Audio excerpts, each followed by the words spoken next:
Ce timbre, il est là depuis plus de 4 siècles, ça fait 400 ans. Et ici, pour tout rituel, pour tout ce qui est cérémonie ici dans le temple, c'est par l'arbre qu'on commence. D'ailleurs, ce que vous avez de jaune là-dessus, c'est de l'huile rouge, du maïs écrasé. C'est des offrandes ici que nous donnons à l'Iroko. Et là, c'est l'autel du Piton. Et quand je dis l'autel, c'est un peu comme l'autel à l'église. D'ailleurs, ici, c'est la place la plus sacrée du temple. À l'intérieur, en fait, on a une divinité. Et la divinité ici, c'est une sorte de pierre. Et en dessous de la pierre, en fait, on a l'esprit du Piton. Et quand les adeptes veulent prier, faire des vœux, demander quelque chose aux divinités Piton, c'est là. Ici, vous ne demandez jamais du mal, parce que si vous demandez du mal aux divinités Piton, ça se retournera contre vous, parce que le Piton n'a que des pouvoirs bénéfiques. Et voyez, par ce rideau, c'est que le prêtre seul qui a le droit d'y rentrer. Il ne rentre pas tous les jours, il peut seulement rentrer les jours du marché. Aujourd'hui d'ailleurs, c'est jour du marché, c'est pourquoi le rideau est ouvert. La case qu'on a, c'est l'original, elle date de 1717. On a changé le toit en 92.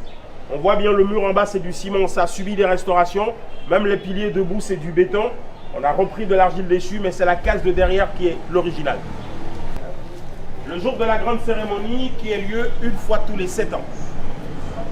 La prêtresse du temple, c'est une femme en général qui est choisie à partir du 3e âge, après 50 ans. Et quand le chef n'est pas là, cette femme, elle peut jouer le même rôle que le prêtre. Elle a la lourde charge d'aller faire une sélection de 41 petites filles vierges qui ont la charge de porter de petites jarres sur la tête et elles vont chercher de l'eau sacrée, mais à 7 km d'ici. Nous renversons l'eau que les vierges, elles vont chercher dans cette grande jarre. Et là-bas, c'est le nouveau temple. Je dis nouveau parce que c'est moderne. Et c'est là où sont les pitons. Mais là-dedans, on a au moins une 50aine de pitons à l'intérieur. On va dire qu'ils sont gardés pour la vénération. On va voir les pitons. Alors, c'est ça le piton.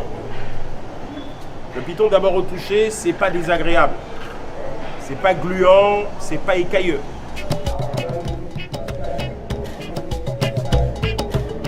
Là, vous avez un adepte du piton avec les scarifications.